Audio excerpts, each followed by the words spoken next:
Okay so hello guys. आज हम पढ़ने वाले हैं केमिस्ट्री के बारे में। तो according to SSC syllabus. Okay, तो चलिए स्टार्ट करते हैं। Disclaimer. So this is the disclaimer side. The images used in our slide deck are for educational purpose only. We respect the intellectual property rights of the original creators and owners of these images. If you are the owner of any of the images used in this deck and have any concerns or issues, please contact us at sathi@iitk.ac.in and we will remove the images promptly. Moving on.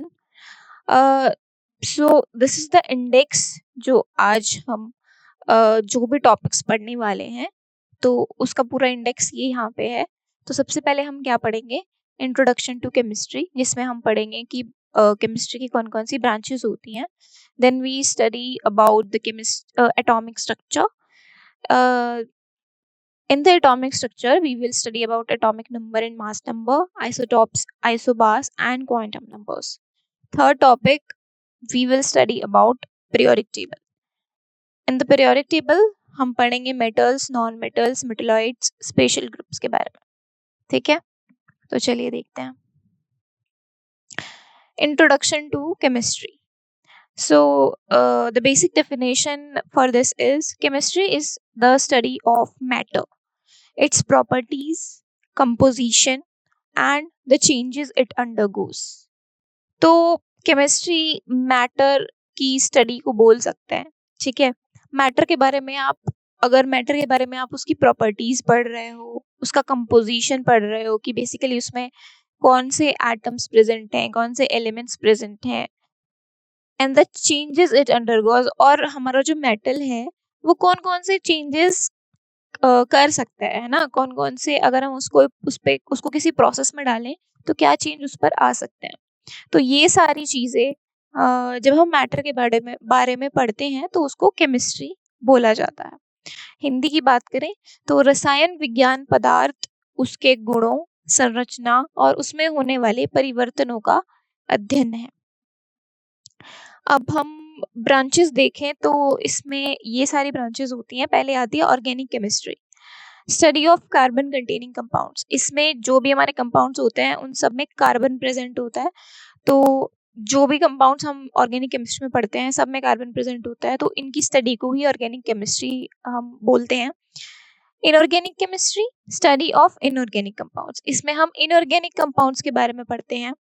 Physical chemistry, study of physical properties and changes of matter.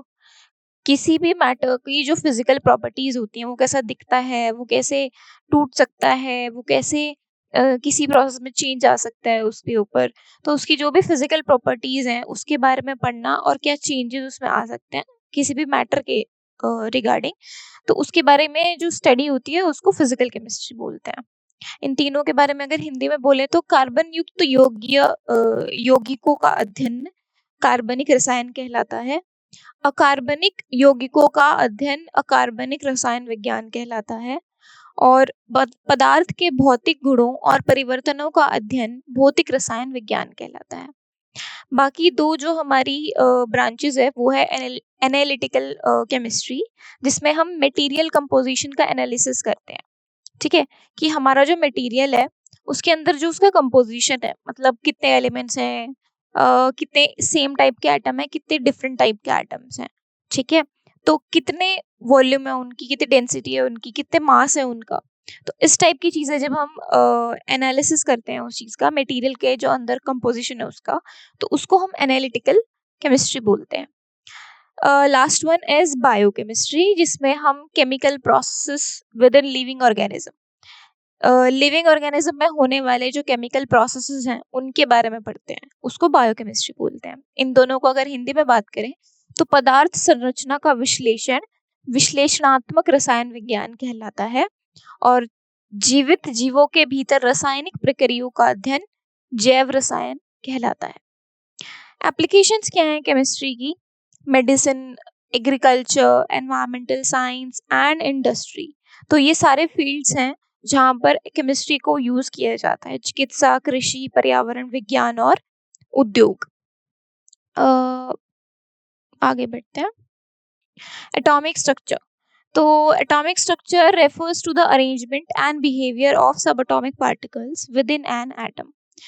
Atomic structure हम बोलते हैं कि कैसे हमने arrange किया हुआ है और कैसा बिहेवियर शो कर रहा है जो सब एटॉमिक पार्टिकल्स है किसी एटम के अंदर, वो ठीक है, विद इन एन एटम। तो उससे हमारा एटॉमिक स्ट्रक्चर बनता है या डिफाइन होता है कि atomic structure refers to the arrangement, मतलब कैसे जो सब एटॉमिक पार्टिकल्स हैं वो एटम के अंदर अरेंज हैं और क्या वो बिहेवियर शो कर रहे हैं, वो हमारा एटॉमिक स्ट्रक्चर बताता है। Components of atom. सो एक एटम में, an atom consist of these components. First is protons. Protons are positively charge particles in the nucleus. कहाँ पे होते हैं ये? न्यूक्लियस में होते हैं और पॉजिटिव इनका चार्ज होता है। Defines the atomic number and identity of the element. Atomic number में हम प्रोटॉन्स काउंट करते हैं। While counting the atomic number we count the number of protons in an atom. तो ये एक तरीके से उसकी आइडेंटिटी भी बताता है किसी भी एलिमेंट की, ठीक है।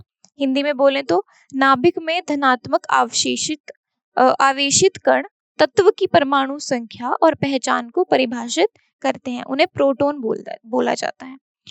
न्यूट्रॉन्स क्या होते हैं? जैसे कि नाम बोल रहे हैं, न्यूट्रल पार्टिकल्स होते हैं, इनके चार्ज नहीं होता कुछ भी और न्यूक्लियस में ही प्रेजेंट होते हैं, इन द न्यूक्लियस होते हैं। Contributes to the atomic mass. Atomic mass count करते समय, एटॉमिक मास निकालते समय, डिफाइन करते समय हम उसके अंदर न्यूट्रॉन्स कितने हैं एटम के अंदर, वो ध्यान रखते हैं। तो एटॉमिक मास में कंट्रीब्यूट करता है ये, and stability of the nucleus. Of course nucleus के अंदर प्रेजेंट है तो उसकी स्टेबिलिटी को भी कंट्रीब्यूट करता है। हिंदी में बात करें तो नाभिक में उदासीन कण नाभिक के परमाणु द्रव्यमान और स्थिरता में योगदान करते हैं, उन्हें न्यूट्रॉन कहा जाता है। लास्टली आता है इलेक्ट्रॉन्स। इलेक्ट्रॉन्स नेगेटिवली चार्ज होते हैं और ये न्यूक्लियस के अंदर नहीं होते बल्कि न्यूक्लियस के चारों ओर ऑर्बिट करते हैं, घूमते रहते हैं। Participate in the chemical bonding and reactions. क्योंकि ये न्यूक्लियस के बाहर है तो ये जो होता है ये केमिकल बॉन्डिंग में और रिएक्शंस में, अगर वो एलिमेंट किसी से रिएक्शन कर रहा है बॉन्ड बना के करेगा, है ना, तो बॉन्डिंग बनाने में और रिएक्शन करने में पार्टिसिपेट करते हैं हमारे electrons.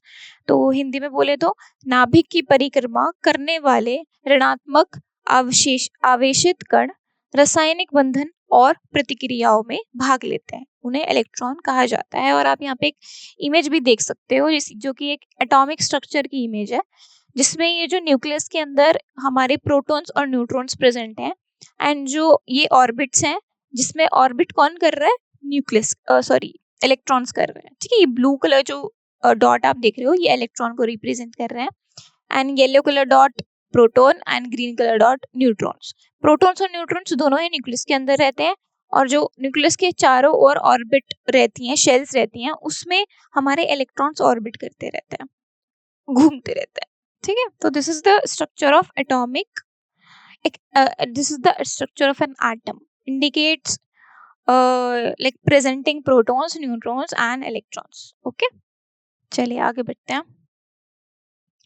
Atomic number. So atomic number क्या होता है? हम कुछ टर्म्स पढ़ेंगे एटॉमिक स्ट्रक्चर से रिलेटेड।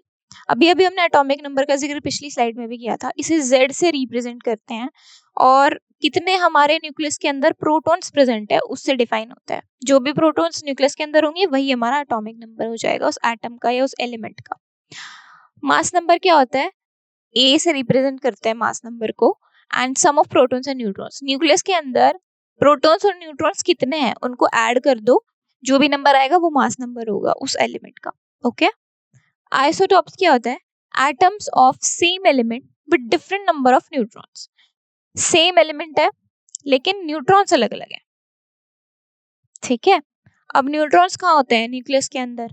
तो न्यूट्रॉन्स क्या डिसाइड करते हैं? मास नंबर डिसाइड करते हैं, राइट। तो आइसोटॉप्स वो हो जाएंगे जिनके मास नंबर डिफरेंट होंगे बट एलिमेंट सेम है, ठीक है। For example carbon 12 and carbon 14। Carbon is same, both are same like carbon, but इनके मास अलग अलग हो गए। 12 हो गया इसका और इसका हो गया 14, क्योंकि इसमें न्यूट्रॉन्स का जो नंबर है न्यूक्लियस के अंदर इनके वो डिफरेंट है, इसीलिए इनका मास डिफरेंट हो गया। तो इनको क्या बोलेंगे? आइसोटॉप्स। बाद में आते हैं हमारे आइसोबार्स। आइसोबार्स होते हैं एटम्स ऑफ डिफरेंट एलिमेंट्स, और इस बार एलिमेंट भी चेंज हो गया है, different elements with same mass number, और मास नंबर सेम हो गया है। आइसोटॉप्स में मास नंबर डिफरेंट था लेकिन एलिमेंट सेम था। आइसोबार में एलिमेंट डिफरेंट है लेकिन मास नंबर सेम है। For example carbon 14 and nitrogen 14। Carbon और नाइट्रोजन अलग अलग एलिमेंट है बट इनका मास सेम है 14 एंड 14। तो ऐसे जो एलिमेंट्स होते हैं उनको हम आइसोबार्स बोलते हैं। Electronic configuration, distribution of electrons in atomic orbitals. Atomic orbitals में कैसे हम इलेक्ट्रॉन्स को डिस्ट्रीब्यूट करें, जैसे कि मैंने अभी भी बोला कि ऑर्बिटल्स जो होती हैं उसमें इलेक्ट्रॉन्स प्रेजेंट होते हैं, ठीक है। न्यूक्लियस के अंदर प्रोटॉन्स एंड न्यूट्रॉन्स हो गए, ऑर्बिटल्स के अंदर हमारे इलेक्ट्रॉन्स प्रेजेंट हो गए जो रिवॉल्व करते रहते हैं अराउंड द न्यूक्लियस, ठीक है। लेकिन उन पे जो इलेक्ट्रॉन्स रिवॉल्व करेंगे वो कैसे डिसाइड करेंगे कि पहले ऑर्बिटल में कितने आएंगे, दूसरे में कितने आएंगे, थर्ड में कितने आएंगे? सारे एक ही ऑर्बिटल पे थोड़ी ना रिवॉल्व कर सकते हैं। तो जो उनका अरेंजमेंट है, कैसे उन्हें डिस्ट्रीब्यूट किया जाए, उसको इलेक्ट्रॉनिक कॉन्फ़िगरेशन बोलते हैं। फॉर एग्जाम्पल ऑक्सीजन जो है उसका इलेक्ट्रॉनिक कॉन्फ़िगरेशन होता है ये 1s2 2s2 and 2p4। s और p ये ऑर्बिट सबशेल को दिखा रहे हैं, और ये जो 1 2 2 है ये ऑर्बिटल को दिखा रहा है, यानी कि फर्स्ट ऑर्बिटल में हमारे 2 इलेक्ट्रॉन्स हैं, और ये जो 2 है ये 2 ऑर्बिटल को सेकेंड ऑर्बिटल को दिखा रहा है। तो जो सेकेंड ऑर्बिटल है उसमें कितने इलेक्ट्रॉन्स हैं? 4 + 2 यानी 6, ठीक है। चलिए नेक्स्ट, क्वांटम नंबर्स। तो कुछ क्वांटम नंबर्स होते हैं हमारे जिससे हम इलेक्ट्रॉन की एड्रेस अगर निकालना चाहें, लाइक इलेक्ट्रॉन्स को कैसे हमें लिखना है, कैसे ऑर्बिटल में फिक्स करना है, कौन से ऑर्बिटल में कितना करना है, तो वो कुछ नंबर्स हमें दिए गए क्वांटम नंबर्स, उनके बेसिस पे अभी हम या तो निकाल सकते हैं कि भाई कौन सा इलेक्ट्रॉन कौन से ऑर्बिट में है और कौन से ऑर्बिट में वो एग्जिस्ट कर सकते हैं। ये सब चीजें हम इनकी हेल्प से कर सकते हैं। तो पहला क्वांटम नंबर हमारा आता है प्रिंसिपल क्वांटम नंबर। इसको हम स्मॉल n से रिप्रेजेंट करते हैं। Definition is indicates the main energy level. जो मेन एनर्जी लेवल है ये उसको इंडिकेट करता है। जैसे ऑक्सीजन के केस में मैंने 1 बताया ना, 1 2 जो लिखा था वो हो गया हमारा प्रिंसिपल क्वांटम नंबर, ठीक है। इसकी वैल्यू हमेशा जो होगी पॉजिटिव इंटीजर ही होगी, 1 2 3 4 एंड सो ऑन। सेकेंड आता है एजीम्यूथल क्वांटम नंबर। इसको हम L से रिप्रेजेंट करते हैं। एंड डेफिनेशन है defines the shape of orbital and type of subshell. ये सबशेल को बताता है कि कौन सी सबशेल में है। जैसे फर्स्ट वाले क्वांटम नंबर को अगर ले तो पहला जो मेन एनर्जी लेवल है उसके अंदर कौन सी सबशेल में इलेक्ट्रॉन्स प्रेजेंट है। तो सबशेल को कौन डिफाइन करता है? एजीम्यूथल क्वांटम नंबर, ठीक है। सबशेल होती है हमारी S P D and F, और ये ऑर्बिटल की शेप को भी डिफाइन करता है कि हमारी एस किस शेप की होनी चाहिए, या फिर फर्स्ट ऑर्बिटल की कौन सी शेप होनी चाहिए, सेकेंड की कौन सी होनी चाहिए, थर्ड की होनी चाहिए। तो ऑर्बिटल की शेप और कौन से टाइप का सबशेल है उसको बताता है, S P या D या F, ठीक है। इसकी वैल्यूज जो होती है वो इंटीजर वैल्यूज ही होती हैं, 0 से n-1 तक। n यहाँ पे प्रिंसिपल क्वांटम नंबर है, ठीक है। तो ये हमें पता होगा। और जैसे 2 अगर हम 2 निकालें, ठीक है, सो 2 अगर हम n की जगह डालें तो 2 - 1 कितना हो गया? 1। तो 0 2 1 यानी कि 0 और 1, ठीक है। तो पॉसिबल वैल्यू L की ऐसे आती है, ठीक है। Magnetic quantum number is the third quantum number जो हमारा ओरिएंटेशन ऑफ ऑर्बिटल बताता है, ठीक है, in space relative to other orbitals. अच्छा ओके, स्पेस में अगर हम 3D स्पेस में देखें तो स्पेस में दूसरे ऑर्बिटल से रिलेटिव जिसमें हम देखना चाह रहे हैं इलेक्ट्रॉन, उस ऑर्बिटल का ओरिएंटेशन क्या है उसको मैग्नेटिक क्वांटम नंबर डिफाइन करता है। इसको M और सबस्क्रिप्ट में L ऐसे रिप्रेजेंट करते हैं, ओके। इसकी पॉसिबल वैल्यू इंटीजर वैल्यूज ही लेता है ये, -L से +L तक। सबसे पहले आपको n पता होना चाहिए, फिर आपको L पता होना चाहिए, फिर उस पर्टिकुलर L के लिए कौन सा रेंज है मैग्नेटिक क्वांटम नंबर की वो निकालना है, क्योंकि ये -L से +L तक। तो अगर हम यहाँ 0 ले तो 0 तो प्लस माइनस नहीं होता। अगर हमने यहाँ 2 प्रिंसिपल क्वांटम नंबर लिया था, n को 2 लिया था, तो 2 - 1 1, तो 0, 1 हमारे L की वैल्यू हो गए। अब हर एल की वैल्यू के लिए मैग्नेटिक क्वांटम नंबर निकालते हैं। तो 0 के लिए तो -1 कुछ नहीं होता, +1 कुछ, +0 -0 कुछ नहीं होता, लेकिन 1 के लिए क्या आएगा, -1 टू +1। तो -1 टू +1 मीन्स -1 0 एंड +1, 3 वैल्यूज हो जाएंगी ml की फिर। ठीक है। हिंदी में अगर देखें तो प्रमुख क्वांटम संख्या मुख्य ऊर्जा स्तर को इंगित करता है और ये धनात्मक पूर्णांक ही लेता है। अजीमुथल क्वांटम संख्या कक्षक के आकार और उपकोष के प्रकार यानी SPDF को परिभाषित करता है और ये 0 से n-1 तक पूर्णांक मान लेता है। चुंबकीय क्वांटम संख्या अन्य कक्षाओं के सापेक्ष अंतरिक्ष में कक्षीय के अभिविन्यास को निर्दिष्ट करता है और इसका जो वैल्यू है वो -L से +L तक पूर्णांक मान लिया जाता है। ठीक है, चलिए आगे बढ़ते हैं।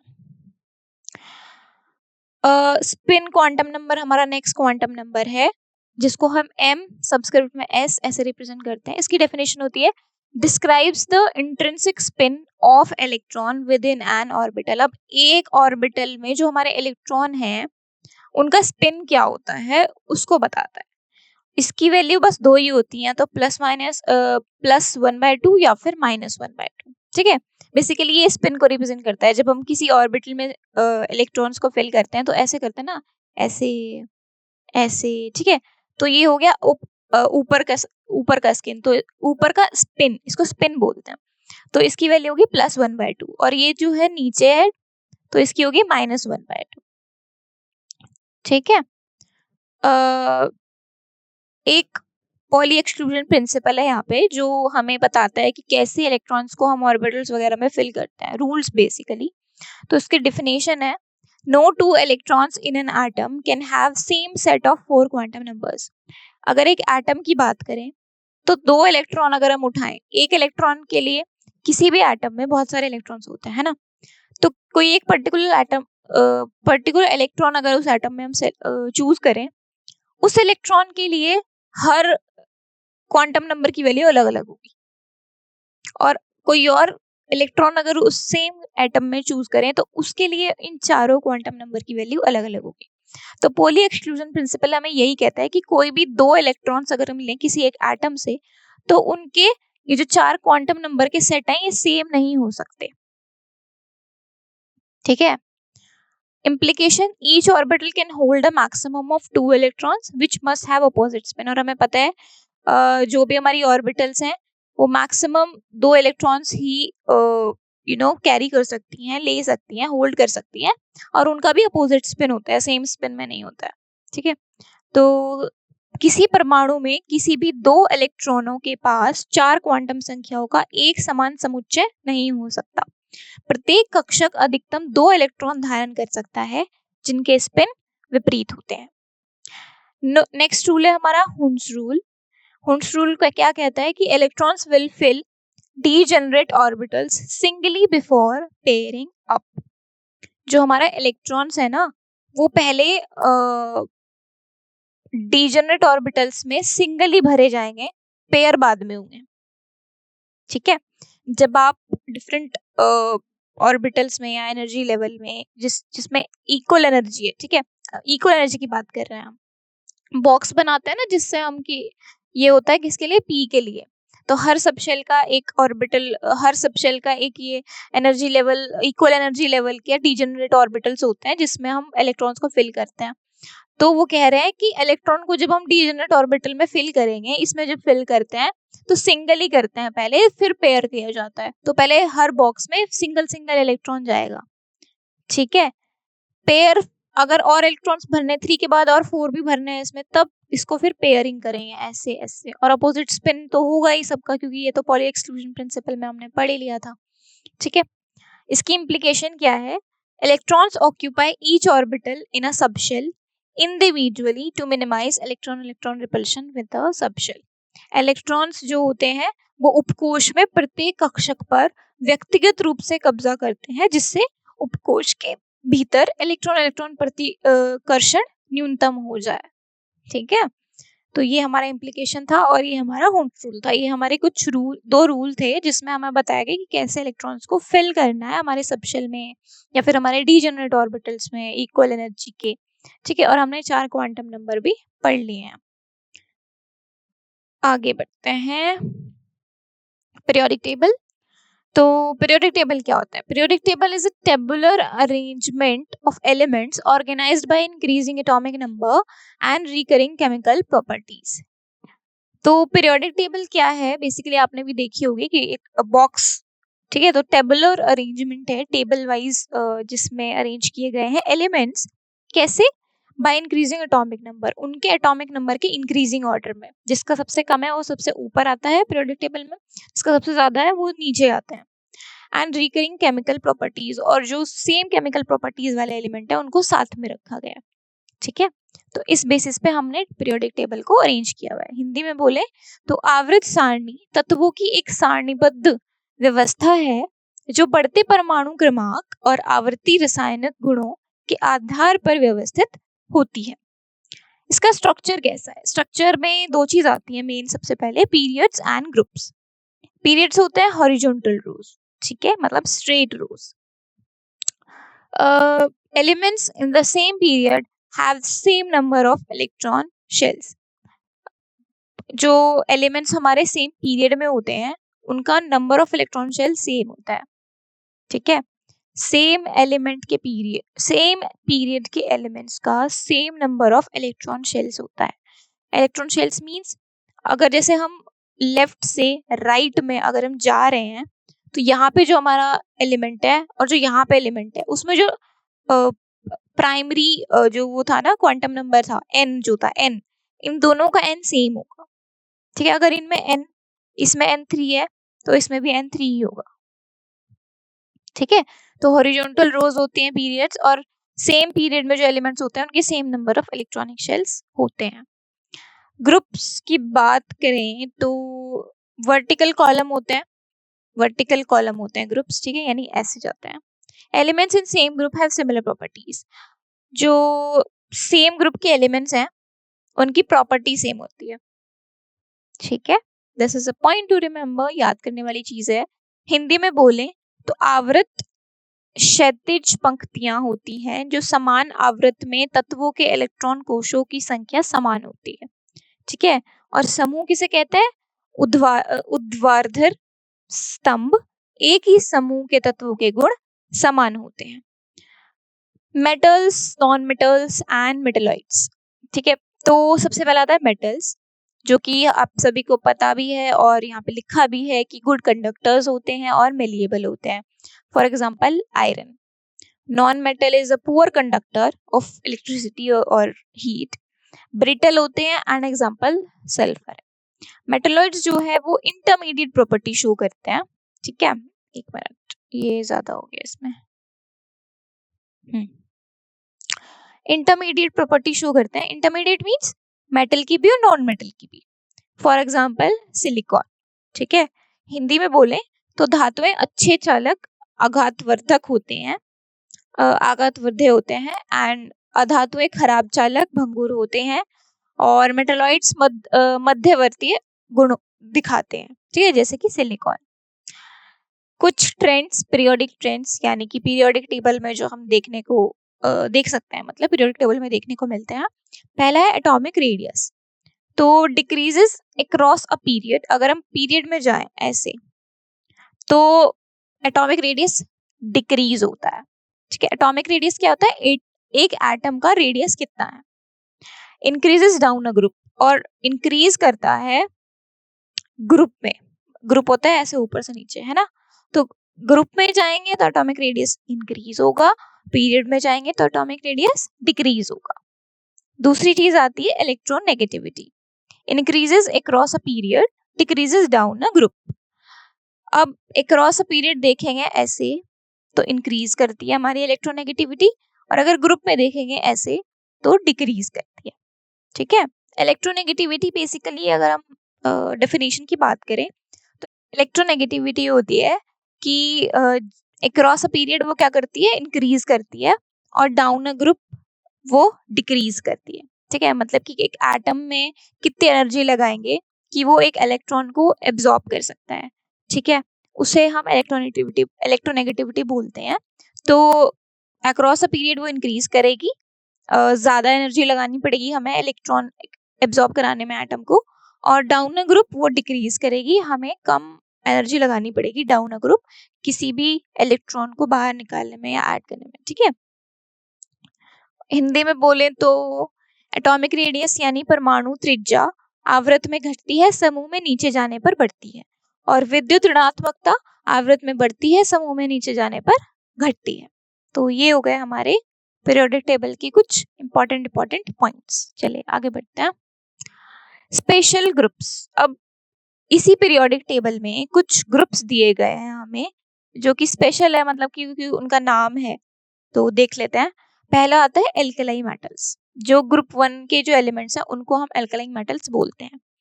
हाईली रिएक्टिव होते हैं और सॉफ्ट मेटल्स होते हैं विद लो मेल्टिंग पॉइंट्स। इनका मेल्टिंग पॉइंट भी बहुत लो होता है क्योंकि सॉफ्ट है तो बहुत जल्दी पिघल जाएंगे। ठीक है, तो इनका मेल्टिंग पॉइंट लो होता है और हाईली ये रिएक्टिव होते हैं। For example lithium and sodium. अत्यधिक प्रतिक्रियाशील और कम गलनांक वाली नरम धातुएं जो होती हैं वो क्षार धातुएं होती हैं, ग्रुप 1 में आती हैं। ठीक है, एग्जाम्पल के लिए लिथियम और सोडियम। दूसरा है हमारा अर्थ, एल्कलाइन अर्थ मेटल्स। ग्रुप 2 के एलिमेंट्स को हम एल्कलाइन अर्थ मेटल्स बोलते हैं। लेस रिएक्टिव होती हैं, ठीक है, एल्कलाई मेटल से अगर कंपेयर करें तो, और हार्डर मेटल्स होते हैं और हायर ही फिर मेल्टिंग पॉइंट भी हो जाता है उनका। For example magnesium and calcium क्षार धातुएं की तुलना में कम अभिक्रियाशील उच्च गलनांक वाली कठोर धातुएं क्षारीय मृदा धातुएं कहलाती हैं। थर्ड आता है हमारा ट्रांजिशन मेटल्स, डी ब्लॉक बोलते हैं हम इसको। In the centre of the, कहाँ होती है, पीरियोडिक टेबल के सेंटर में होती हैं। Non for multiple oxidation states, इनकी ऑक्सीडेशन स्टेट्स बहुत सारी हो सकती है ना, एक ही एलिमेंट की बहुत सारी हो सकती है। And formation of coloured compounds, और ये जो है वो कलर्ड कंपाउंड्स बनाते हैं जब ये रिएक्शन करते हैं, तो रिएक्ट करते हैं तो कलर कंपाउंड बनाते हैं। कौन, ट्रांजिशन मेटल्स। हिंदी में बोले तो आवृत सारणी के केंद्र में कई ऑक्सीकरण अवस्थाओं और यंगीन यौगिकों के निर्माण के लिए जाना जाते हैं संक्रमण धातु, ठीक है, जिन्हें डी ब्लॉक भी बोलते हैं। For example iron and copper. Halogens, halogens हम ग्रुप 17 के एलिमेंट्स को बोलते हैं। वेरी रिएक्टिव नॉन मेटल्स, बहुत रिएक्टिव होते हैं, नॉन मेटल्स होते हैं, exist in various states at room temperature. Room temperature पर ही ये बहुत सारी स्टेट्स में मिल जाएंगे, लिक्विड बेस मतलब लिक्विड गैस एंड सॉलिड। ठीक है, तो for example fluorine and chlorine, तो बहुत प्रतिक्रियाशील आदुताएं कमरे के तापमान पर विभिन्न अवस्थाओं में मौजूद होती हैं, उनको हम हेलोजन बोलते हैं, जिनको समूह 17 यानी ग्रुप 17 का नाम भी दिया गया है। उदाहरण के लिए फ्लोरीन एंड क्लोरीन। लास्ट में आती है हमारी नोबल गैसेस, ग्रुप 18 में रहती हैं, ये ग्रुप 18 में होती है noble gases.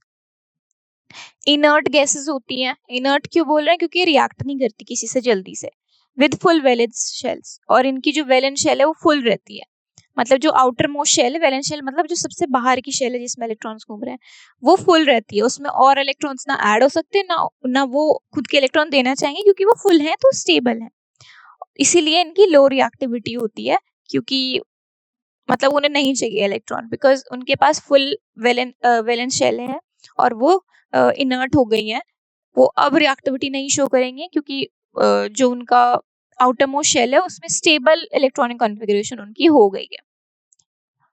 For example neon and argon, तो पूर्ण संयोजकता कोश कम प्रतिक्रियाशाली पूर्ण संयोजकता कोश कम प्रतिक्रियाशीलता वाली अक्रिय गैसें उत्कृष्ट गैसें कहलाती हैं, ग्रुप 18 में रहती हैं, और उदाहरण के लिए नियोन एंड आर्गन। ओके, तो ये हमने सब पढ़ा पीरियोडिक टेबल के बारे में। Okay, thank you.